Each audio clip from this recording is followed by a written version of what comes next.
Hello' লিষ্টেনাৰ, আজি আপোনালোকৰ আগলৈ লৈ আনিছোঁ এটা প্ৰেম কাহিনী। আপোনালোকৰ জীৱনতো নিশ্চয় প্ৰেম নোহোৱাকৈ থকা নাই। কিছুমানৰ প্ৰেম সফল আৰু কিছুমানৰ বিফল। আজিও আমি ঠিক এটা বিফল প্ৰেমৰ কাহিনী শুনাম। আজিৰ কাহিনীটো লিখি পঠাইছে ফৰকাটিঙৰ ৰাজাই। তেওঁ লিখি পঠাইছে তেওঁৰ জীৱনৰ বিফল প্ৰেমৰ কাহিনী। তেতিয়াহ'লে পলম নকৰি আমি কাহিনীটো আৰম্ভ কৰোঁ। 2017 চনৰ বহাগ মাহ, অসমীয়া বাপতি সাহোন বহাগ বিহু। অসমীয়াৰ নতুন বছৰতে মোৰ জীৱনলৈ প্ৰথম প্ৰেমৰ আগমন ঘটিছিল। বিচাৰি আছিলোঁ মোৰ জীৱনৰ এগৰাকী সুখ দুখৰ লগৰী, যাক মই মোৰ মনৰ কথা ক'ব পাৰোঁ, যাক মই মোৰ অন্তৰৰ সঁচা মৰম দিব পাৰোঁ। আৰু তেনেকৈ মই নতুন বছৰত মোৰ নতুন বন্ধু এজনৰ যোগেদি তাইৰ নাম্বাৰটো লৈছিলোঁ। নম্বৰটো ল'লোঁ হয়, এতিয়া ভাবি আছোঁ ফোনটো কৰোঁ বা নকৰোঁ। ফোনটো কৰিলে যদি মোক বেয়াকৈ কয়, বহুত ভয় আৰু শংকাৰে অৱশেষত ফোনটো কৰিলোঁ। ফোনটো ৰিং হৈ আছে, বুকুখন কঁপি আছে। তেনেতে সিফালৰ পৰা মাত দিলে। হেল্ল', কোন হয় বাৰু? হেল্ল', মোক চিনি পাইছে নেকি তুমি? তুমি কোননো? মই চিনি পোৱা নাই।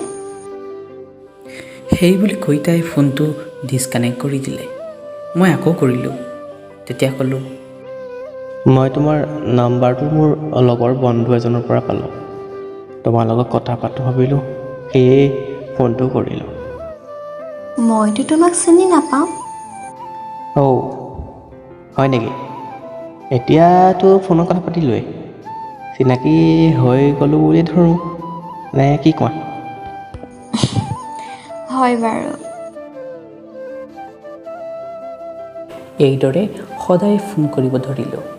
কেতিয়াবা আমি 10 মিনিট আৰু কেতিয়াবা 20 মিনিট। লাহে লাহে আমাৰ কথা পতা ঘণ্টা ঘণ্টালৈ বাঢ়ি গ'ল।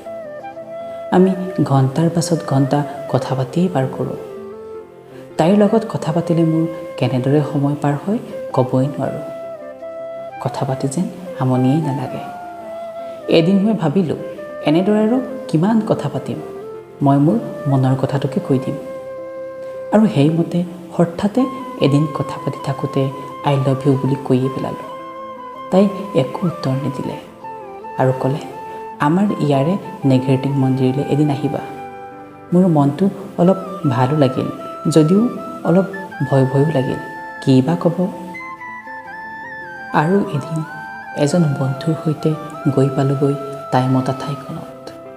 মই ইফালে সিফালে চাই থকাত এজনী ছোৱালীয়ে মোক পাছফালৰ পৰা মাত দিছিল। ঘূৰি চাই দেখিলোঁ তাই। মই তাইক ফোনতহে দেখা, সেয়ে ধৰিব পৰা নাছিলোঁ। তাই মোক নিজে মতা বাবেহে চিনি পালোঁ। তাই ফোনত দেখাতকৈ সন্মুখৰ পৰা বহুত ধুনীয়া। আমি দুয়োটাই কথা পাতিলোঁ। মন্দিৰত গৈ সেৱা কৰিলোঁ। সেৱা কৰি ওলাই আহোঁতে তাই মোক ক'লে, তুমি কোৱা কথাষাৰ মই ৰাখিম বুলি কথা দিলোঁ। কথাষাৰ শুনি মোৰ মনটো বহুত ভাল লাগি গ'ল। তাৰ পাছত অলপ সময় ঘূৰি ঘূৰি আমি তাৰ পৰা গুচি আহিলোঁ। তাইও গ'লগৈ। বাটত আহি থাকোঁতে অকল তাই কোৱা কথাষাৰকে মনত পৰি থাকিল। মনটো ইমান ভাল লাগিছে, মোৰ জীৱনত প্ৰথম প্ৰেমত মই সফল হ'লোঁ। মোৰ জীৱনলৈ মোৰ প্ৰেয়সী হৈ নামি আহিল তাই। তাইৰ নামটো জোনমণি। মই মৰমতে আকৌ দেহা বুলি মাতিছিলোঁ। আমাৰ ভালপোৱা এইদৰেই আগবাঢ়ি গৈ থাকিল। আমাৰ আৰু সিহঁতৰ ঘৰতো লাহে লাহে কথাটো গম পালে, আমাৰ ভালপোৱাৰ কথা।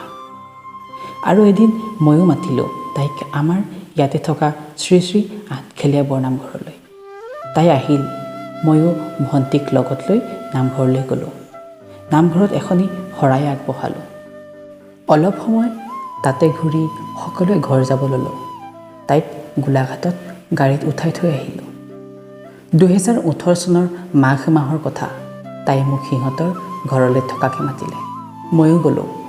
ঘৰৰ সকলোৰে লগত চিনাকিও হ'লোঁ। সিহঁতৰ তাত 3 দিন থাকি মই মোৰ নিজৰ ঘৰলৈ ঘূৰি আহিলোঁ। সিহঁতৰ ঘৰৰ পৰা অহা 5 দিনৰ পাছতে তাই মোক যিষাৰ কথা ক'লে সেইষাৰ শুনিম বুলি মই জীৱনত কেতিয়াও আশা কৰা নাছিলোঁ। তাই মোক ফোন কৰি কৈছিল, হেল্ল'। হেল্ল', ইমান দিনে মই তোমাৰ লগত থাকিলোঁ, কিন্তু এতিয়াৰ পৰা মই তোমাৰ লগত কোনো ধৰণৰ সম্পৰ্ক ৰাখিব নোৱাৰিম। মোক বেয়া নাপাবা। আৰে অৰ্থাৎ তুমি মোক এনেকৈ কৰি দিলা যে, কিয়? মোৰ আগৰ প্ৰেমিকজন আকৌ মোৰ লাইফলৈ ঘূৰি আহিল। ইয়াকে কৈ ফোনটো ৰাখিলে। মই বহুত বুজাইছিলোঁ, কিন্তু তাই নুবুজিলে। ইমানতে মোৰ জীৱনৰ প্ৰথম প্ৰেমৰ পৰিসমাপ্তি ঘটিল। তাই গুচি গ'ল মোৰ হৃদয় থান বান কৰি। এতিয়া মই প্ৰেম জগতৰ বাহিৰত মন পাতলাবলৈ কেতিয়াবা লগৰ বন্ধুৰ লগত পাবজি খেলি সময় পাৰ কৰোঁ। এতিয়া ভয় লাগে প্ৰেমত পৰিবলৈ, কিজানি আকৌ অন্তৰত আঘাত পাম। এদিন পাবজি খেলি থাকোঁতে 2জন বন্ধু লগ পালোঁ। সিহঁতৰ ঘৰ জোনমণিহঁতৰ তাতে। এতিয়া তাইক হেৰুৱাই 2জন ভাল বন্ধু লগ পালোঁ। মাজে মাজে সিহঁতক লগ কৰিবও তালৈ যাওঁ। বন্ধু 2জনক লগ পাই এতিয়া মই বহুত সুখী। তেওঁলোকক লগ পাই পাহৰি যাওঁ হেৰাই যোৱা ভাল পোৱাৰ বেদনাবোৰ। এবাৰ প্ৰেমত পৰি হেৰাই গ'লে ভাল পোৱাবোৰ জীয়াই থাকিবলৈ বৰ কষ্ট হয়। কি কৰিবা, উপায় নাই। তাইক মোৰ কপালত ভগৱানে নিলিখিলে। এতিয়া সৰ্বোচ্চ ঈশ্বৰকে দিলোঁ। তেওঁ যেন মোক এগৰাকী ভাল বুজি পোৱা, মোৰ জীৱন যাত্ৰাত সকলো সময়ত সহায় কৰা এগৰাকী প্ৰেমিকা দিয়ে। ভয়ো লাগে, কি কৰিম, জীৱনততো এগৰাকী লাগিবই ন। কি হয় সময়লৈ চাই ৰৈ থাকিম।